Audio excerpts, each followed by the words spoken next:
കഴിഞ്ഞ ദിവസം ഞാൻ ഒരു വീഡിയോ ചെയ്തിരുന്നു. അത് പാലക്കാട് നിയമസഭാ നിയമസഭാ ഇലക്ഷനുമായി ബന്ധപ്പെട്ടുകൊണ്ട് SDPI എന്നുള്ള രാഷ്ട്രീയ പ്രസ്ഥാനം UDFനെ പിന്തുണക്കുന്നതുമായി ബന്ധപ്പെട്ടുകൊണ്ടാണ് ആ പോസ്റ്റർ.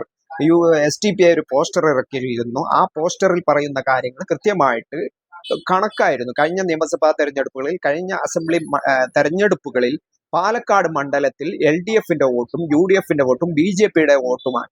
അഥവാ BJPയെ പരാജയപ്പെടുത്താൻ പാലക്കാട് മണ്ഡലത്തിൽ സാധ്യതയുള്ള കക്ഷി എന്നുള്ളത് UDF എന്നായിരുന്നു ആത്യന്തികമായിട്ട് അതിന്റെ സന്ദേശം എന്നുള്ളത്. എന്നാൽ അതിന് താഴെയുള്ള ചില കമന്റുകൾ ഞാൻ ശ്രദ്ധിച്ചപ്പോൾ അതിൽ മനസ്സിലാക്കിയിട്ടുള്ള ചില കാര്യങ്ങൾ, അതിൽ പറഞ്ഞിട്ടുള്ള ചില ആളുകൾ പറഞ്ഞിട്ടുള്ള ഒരു കാര്യം എന്നുള്ളത്, SDPIയുടെ രാഷ്ട്രീയ പിന്തുണ UDFന് നൽകുന്നത് കൊണ്ട് അത് BJPക്ക് ഗുണകരമായിട്ട് തീരും എന്നുള്ള ഒരു കമന്റുകൾ ഞാൻ ശ്രദ്ധയിൽപ്പെട്ടിരുന്നു. ആ കാര്യങ്ങളെ പറ്റിയാണ് ഈ വീഡിയോയിൽ സംസാരിക്കാനുള്ളത്. ഇത് കേരളത്തിലെ തെരഞ്ഞെടുപ്പുകളിൽ ഏത് തെരഞ്ഞെടുപ്പ് എടുത്താലും ചർച്ച വിഷയമായിക്കൊണ്ടിരുന്ന, കാരണം ലോക്സഭാ തെരഞ്ഞെടുപ്പായാലും നിയമസഭാ തെരഞ്ഞെടുപ്പായാലും വ്യക്തമായിട്ട് ഓരോ തെരഞ്ഞെടുപ്പുകളിലും വളരെയധികം ചർച്ചയായിക്കൊണ്ടിരിക്കുന്ന രാഷ്ട്രീയ പ്രസ്ഥാനത്തിന്റെ പേര് SDPI എന്നാണ്. കാരണം SDPIയുടെ വോട്ട് വാങ്ങാൻ പറ്റുമോ, അത് വാങ്ങാൻ പറ്റില്ല, അവരുടെ പിന്തുണ സ്വീകരിക്കാമോ, സ്വീകരിക്കാൻ പറ്റില്ലേ, ഇങ്ങനെയുള്ള ചർച്ചകൾ. UDF ഇവരുടെ പിന്തുണ സ്വീകരിക്കുന്നു എന്ന് LDFും, LDF ഇവരുടെ പിന്തുണ സ്വീകരിക്കുന്നു എന്ന് UDFും, തിരിച്ചും മറിച്ചും ആക്ഷേപപരമായ പല കാര്യങ്ങളും ഇക്കാലത്തിനിടയിൽ കേരളത്തിൽ സംഭവിച്ചിട്ടുണ്ട്. SDPI എന്നുള്ള രാഷ്ട്രീയ പ്രസ്ഥാനത്തിന്റെ പ്രസക്തിയെ സംബന്ധിച്ചുള്ള ചർച്ചകളിൽ ഇവരുടെ രാഷ്ട്രീയ പിന്തുണ വോട്ട് ആർക്ക് കൊടുക്കുന്നു എന്നുള്ള ചർച്ചകൾ പലപ്പോഴും നടക്കാറുണ്ട്. ഈ ഒരു സാഹചര്യത്തിൽ കഴിഞ്ഞ കാല തെരഞ്ഞെടുപ്പുകളിൽ SDPIയുടെ രാഷ്ട്രീയ നിലപാടുകൾ ആർക്കാണ് ഗുണകരമായിട്ടുള്ളത് എന്നുള്ളതാണ് ഈ വീഡിയോയിൽ പറയാൻ പോകുന്നത്. കൃത്യമായിട്ട് കഴിഞ്ഞ ലോക്സഭാ തെരഞ്ഞെടുപ്പ് നമുക്ക് പരിശോധിക്കാവുന്നതാണ്. ലോക്സഭാ തെരഞ്ഞെടുപ്പിൽ ആദ്യഘട്ടത്തിൽ തന്നെ SDPIയുടെ ഒരു പരസ്യമായി SDPI ഇന്നുവരെയുള്ള കാലഘട്ടത്തിൽ കാണിക്കാത്ത ഒരു രീതിയിലുള്ള ഒരു പ്രഖ്യാപനം, മുൻകൂട്ടിയുള്ള പ്രഖ്യാപനം നടത്തി. അത് SDPI എന്നുള്ള രാഷ്ട്രീയ പ്രസ്ഥാനം UDFനെ കേരളത്തിൽ പിന്തുണക്കാൻ തീരുമാനിച്ചു. കാരണം അതിൽ പറഞ്ഞിട്ടുള്ള കാര്യം, ഇന്ത്യ മുന്നണിയെ നയിക്കുന്ന കോൺഗ്രസ് ആണ് ഒരു BJP ഇതര സർക്കാർ ഉണ്ടാക്കാൻ കഴിയുക. അതുകൊണ്ട് അതിന്റെ നേതൃത്വം നൽകുന്ന UDF എന്നുള്ള കക്ഷിക്ക് കേരളത്തിലെ എല്ലാ മണ്ഡലങ്ങളിലും നിരുപാധിക പിന്തുണ നൽകാനാണ് കഴിഞ്ഞ ലോക്സഭാ തെരഞ്ഞെടുപ്പിൽ തീരുമാനിച്ചത്. അതിനുശേഷം UDF ആ പിന്തുണ വേണ്ടെന്ന് ചില നേതാക്കൾ പറഞ്ഞു, ചിലർ അങ്ങനെ പറഞ്ഞില്ല. ചിലർ ആരുടെ വോട്ടും സ്വീകരിക്കാമെന്നുള്ള സ്ഥാനാർത്ഥികൾ ആരും തന്നെ തള്ളി പറഞ്ഞില്ല. പക്ഷേ ചില നേതാക്കൾ അത്തരത്തിൽ കാര്യങ്ങൾ പറഞ്ഞു. പക്ഷെ എന്നിരുന്നാൽ പോലും ബൂത്തുകളിലടക്കം അല്ലെങ്കിൽ അവിടെയുള്ള പ്രചരണങ്ങളിലടക്കം ചിലയിടങ്ങളിൽ SDPI പ്രവർത്തിച്ചു എന്ന് കൃത്യമായിട്ട് അന്ന് വാർത്തകളും അതോടൊപ്പം തന്നെ അതിന്റെ കാര്യങ്ങളും പുറത്തു വന്നിരുന്നു. അതുകൊണ്ട് തന്നെ കഴിഞ്ഞ ലോക്സഭാ തെരഞ്ഞെടുപ്പിൽ കേരളത്തിലുള്ള 18 സീറ്റിലും UDF വിജയിച്ചു എന്നുള്ളതാണ് ഒരു യാഥാർത്ഥ്യം എന്നുള്ളത്. തൃശ്ശൂരിൽ BJPയും മറ്റൊരിടത്ത് K രാധാകൃഷ്ണൻ എന്ന CPMന്റെ സ്ഥാനാർത്ഥിയുമാണ് വിജയിച്ചിട്ടുള്ളത്. ആത്യന്തികമായിട്ട് SDPIയുടെ ഈ ഒരു പരസ്യ പ്രഖ്യാപനം കൊണ്ട് നേട്ടം UDFന് ഉണ്ടായി എന്ന് തന്നെയാണ് ഇതിൽ മനസ്സിലാക്കേണ്ട പ്രധാനപ്പെട്ട കാര്യം എന്നുള്ളത്. അത്തരത്തിൽ നോക്കുമ്പോൾ SDPIയുടെ രാഷ്ട്രീയ പിന്തുണ ആ സമയത്ത് UDFന് ഗുണകരമായിട്ടാണ് മാറിയിട്ടുള്ളത്. അതൊരു പരസ്യ പ്രഖ്യാപനമായിരുന്നു. ഇതുവരെ കാണാത്ത രീതിയിലുള്ള ഒരു തെരഞ്ഞെടുപ്പ് അവലംബന രീതിയാണ് SDPI ഈ സമയത്ത് ലോക്സഭാ തെരഞ്ഞെടുപ്പിൽ കാണിച്ചിട്ടുള്ളത്. കാരണം ഏതെങ്കിലും രീതിയിലുള്ള രഹസ്യ സ്വഭാവമുള്ള കാരണങ്ങളിലേക്ക് കടക്കാതെ തന്നെ പരസ്യമായിട്ട് UDFനെ പിന്തുണക്കുകയായിരുന്നു ചെയ്തിരുന്നത്. അതുകൊണ്ട് തന്നെ അതിനിടയിൽ സംഭവിച്ചിട്ടുള്ള തൃശ്ശൂരിലെ പരാജയം എന്നുള്ളത് അത് വളരെ ശ്രദ്ധേയമായ കാര്യമായിരുന്നു. കാരണം കാലങ്ങളായിട്ട് SDPI സ്വീകരിച്ചിരുന്ന ഒരു നയസമീപനങ്ങൾ എന്നുള്ളത് BJP ജയിക്കാൻ സാധ്യതയുള്ള മണ്ഡലങ്ങളിൽ തൊട്ടടുത്തുള്ള രണ്ടാം സ്ഥാനത്ത് ഏത് സ്ഥാനാർത്ഥിയാണോ നിൽക്കുന്നത് അവരെ പരസ്യമായി പിന്തുണക്കുന്ന ഒരു സമീപനമാണ് SDPI എന്നുള്ള രാഷ്ട്രീയ പ്രസ്ഥാനം കാലങ്ങളായിട്ട് കേരളത്തിൽ പിന്തുടർന്നു പോയിരുന്നത്. പക്ഷേ തൃശ്ശൂരിൽ BJP ജയിക്കാനിടയായ സാഹചര്യമുണ്ടായി. അതുകൊണ്ട് തന്നെ അവിടെ രണ്ടാം സ്ഥാനത്തെത്തിയ VS സുനിൽകുമാർ എന്ന LDF സ്ഥാനാർത്ഥിയെ പരസ്യമായോ അല്ലെങ്കിൽ രഹസ്യമായോ അദ്ദേഹത്തിന് വോട്ട് ചെയ്യണമെന്നുള്ള ഒരു നിർദ്ദേശം SDPI ആ സമയത്ത് നൽകിയില്ല. പകരം അവിടെ കൃത്യമായിട്ട് എല്ലാ മണ്ഡലങ്ങളിലും UDFനെ പിന്തുണക്കുന്നത് പോലെ തന്നെ പിന്തുണക്കുന്ന സമീപനമാണ് സ്വീകരിച്ചിരുന്നത്. എന്നാൽ അതിനു മുമ്പുള്ള തെരഞ്ഞെടുപ്പുകളിൽ കേരളത്തിൽ നേമത്തായാലും V ശിവൻകുട്ടിയെ സംബന്ധിച്ചിടത്തോളം മഞ്ചേശ്വരത്ത് BJPക്ക് വളരെ നേരിയ മാർജിനിൽ BJP പരാജയപ്പെടുന്ന മഞ്ചേശ്വരത്ത് ലീഗിനെ പിന്തുണക്കുമ്പോഴും SDPI ഇത്തരം ഒരു സമീപനമല്ല സ്വീകരിച്ചിരുന്നത്.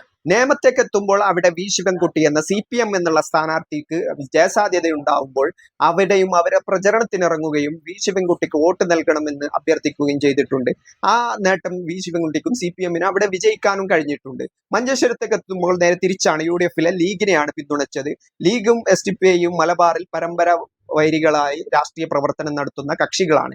എങ്കിൽ പോലും മഞ്ചേശ്വരം മണ്ഡലത്തിൽ SDPI ലീഗിനെ പിന്തുണക്കുകയും ലീഗ് അവിടെ കഴിഞ്ഞ കാലങ്ങളിൽ തെരഞ്ഞെടുപ്പുകളിൽ വിജയം നേടുകയും ചെയ്തിട്ടുണ്ട്.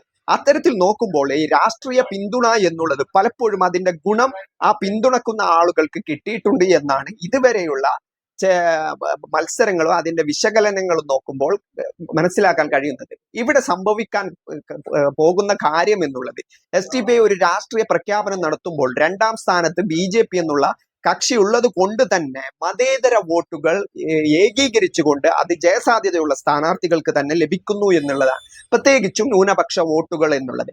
SDPIയുടെ രാഷ്ട്രീയ നിലപാടുകൾ ഇത്തരത്തിൽ സ്വീകരിക്കുമ്പോൾ SDPIക്ക് വോട്ട് ചെയ്യാത്ത ആളുകളും SDPI പറഞ്ഞാൽ ആ ഒരു സ്ഥാനാർത്ഥിക്ക് BJPക്കെതിരെ ജയസാധ്യതയുള്ള സ്ഥാനാർത്ഥിക്ക് വോട്ട് ചെയ്യാൻ തയ്യാറാവുന്നു എന്നാണ് കേരള രാഷ്ട്രീയ ചരിത്രത്തിലെ ഇത്തരം മണ്ഡലങ്ങൾ പരിശോധിച്ചാൽ നമുക്ക് മനസ്സിലാകുന്ന കാര്യം എന്നുള്ളത്.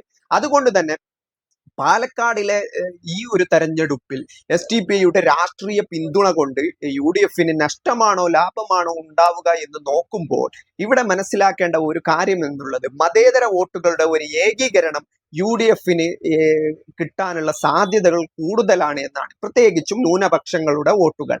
ഈ ഒരു മണ്ഡലം എടുത്ത് പരിശോധിക്കുമ്പോൾ ഇത്തരത്തിലുള്ള BJP രണ്ടാം സ്ഥാനത്തുള്ള മണ്ഡലങ്ങളിൽ ഇത്തരം ഒരു സ്ട്രാറ്റജി പ്രഖ്യാപിക്കുമ്പോൾ ആ സ്ട്രാറ്റജി വർക്കാവുക എന്നുള്ളത് വളരെ പ്രധാനപ്പെട്ട ഒരു കാര്യമാണ്.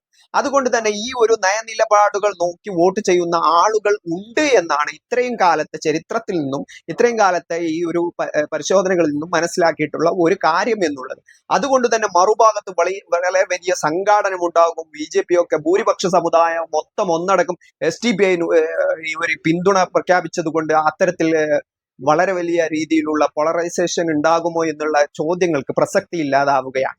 കാരണം മതേതര പക്ഷവും അതോടൊപ്പം തന്നെ ഈ വർഗീയ ശക്തികളും, അതായത് ഇത്തരം BJP പോലെയുള്ള സംഘപരിവാർ സംഘടനകൾ മറുഭാഗത്ത് വരുമ്പോൾ മതേതര ചേരികൾ ഏകപക്ഷീയമായി കേരളത്തിന്റെ ഒരു പൊതു സ്വഭാവം വെച്ചുകൊണ്ട് BJPക്ക് കേരളത്തിൽ സ്വാധീനമുണ്ട്, RSSന് ഭരണതലത്തിൽ സ്വാധീനമുണ്ട്, പോലീസിൽ അവൾക്ക് വളരെയധികം സ്വാധീനമുണ്ട്, അവരുടെ പ്രവർത്തനങ്ങൾ, അവരുടെ ഈ ഒരു സിസ്റ്റം വളരെ വേഗത്തിൽ പ്രവർത്തിക്കാൻ കഴിയുന്ന ഒരു കക്ഷി തന്നെയാണ് സംഘപരിവാറും RSSും ഒക്കെ ഉള്ളപ്പോഴും ഈ ഒരു കാര്യത്തിൽ കൃത്യമായിട്ട് മതേതര ചേരി എന്നുള്ളത് പോളിംഗ് ബൂത്തിലേക്ക് എത്തുമ്പോൾ BJPക്കെതിരെ ആന്റി BJP വോട്ടുകൾ ഏകീകരിച്ചുകൊണ്ട് ജയസാധ്യതയുള്ള സ്ഥാനാർത്ഥികൾക്ക് ലഭിക്കുന്ന സാഹചര്യം കേരളത്തിൽ ഉണ്ട് എന്നുള്ളത് ഒരു സത്യസന്ധമായ കാര്യമാണ്. അത് ആരും കാണാതെ പോകാതെ നിൽക്കേണ്ട കാര്യം കൂടിയാണ്. കാരണം ആത്യന്തികമായിട്ട് ഒരു BJP സ്ഥാനാർത്ഥി ഒരു മണ്ഡലത്തിൽ ജയിക്കരുത് എന്ന് അവിടത്തെയുള്ള മതേതര കക്ഷികൾ അല്ലെങ്കിൽ മതേതര വിശ്വാസികൾ ഒന്നിച്ചു വിശ്വസിക്കുന്നു. അതിൽ UDFന് വോട്ട് ചെയ്യുന്ന ആളുകൾ ഉണ്ടാകാം, LDFന് വോട്ട് ചെയ്യുന്ന ആളുകൾ ഉണ്ടാകാം, അല്ലെങ്കിൽ SDPIയോ അല്ലെങ്കിൽ മറ്റുള്ള കക്ഷികൾക്കോ വോട്ട് ചെയ്യുന്ന ആളുകൾ ഉണ്ടാകാം, വോട്ട് ചെയ്യാത്തവരും ഉണ്ടാകാം. വോട്ട് ചെയ്യാത്തവർ പോലും അല്ലെങ്കിൽ വോട്ടിനോട് താല്പര്യമില്ലാത്തവർ പോലും അല്ലെങ്കിൽ ഈ കക്ഷികൾക്കൊക്കെ മാറി മാറി വോട്ട് ചെയ്യുന്നവരും ഇത്തരം ഒരു BJP ജയിക്കാൻ പാടില്ല എന്നുള്ള ഒരു നിലപാടിന്റെ മുൻനിർത്തിക്കൊണ്ട് അവിടെയുള്ള ഏറ്റവും ജയസാധ്യതയുള്ള സ്ഥാനാർത്ഥികളെ പിന്തുണക്കാൻ തയ്യാറാവുന്നു. ഇത് കേരളീയ രാഷ്ട്രീയ സാഹചര്യത്തിൽ BJP ഇത്രയൊക്കെ വോട്ട് വർധനവ് നടത്തിയിട്ടും ഇത്രയൊക്കെ വളരെ വലിയ രീതിയിലുള്ള മുന്നേറ്റങ്ങൾ നടത്തിയിട്ടും അവരുടെ വിജയത്തിന് തടസ്സമായി നിൽക്കുന്ന കാര്യങ്ങൾ ഇത് തന്നെയാണ്. കാരണം ഇവിടെ ഒരു ഏകീകരണം നടക്കുകയാണ്. ഇവിടെ മതേതര ചേരി എന്നുള്ള ഒരു എത്ര അഭിപ്രായ വ്യത്യാസങ്ങൾ മറുഭാഗത്ത് ഉണ്ടാകുമ്പോഴും എത്രത്തോളം പരസ്പരം പോരടിക്കുമ്പോഴും ഈ ഒരു സാഹചര്യം കടന്നു വരുമ്പോൾ അതിൽ ഒരു തരത്തിലുമുള്ള എന്തെങ്കിലും വിട്ടുവീഴ്ചകൾക്ക് തയ്യാറാവാതെ BJPക്കെതിരെയുള്ള വോട്ടുകൾ തങ്ങളുടെ കൃത്യമായിട്ട് അവിടെ ജയിക്കാൻ സാധ്യതയുള്ള കക്ഷികളിലേക്ക് എത്തിക്കാൻ ഒരു മതേതര ചേരി ഉണ്ടാവുന്നു എന്നുള്ളത് കേരള രാഷ്ട്രീയ സാഹചര്യത്തെ സംബന്ധിച്ചിടത്തോളം ഒരു യാഥാർത്ഥ്യമാണ്. ഇത് ഏത് പാർട്ടിക്ക് വോട്ട് ചെയ്യുന്ന ആളുകളും BJPക്കെതിരെ ജയസാധ്യതയുള്ള സ്ഥാനാർത്ഥിയെ വോട്ട് ചെയ്ത് വിജയിപ്പിക്കാൻ തയ്യാറാവുന്നുണ്ട്.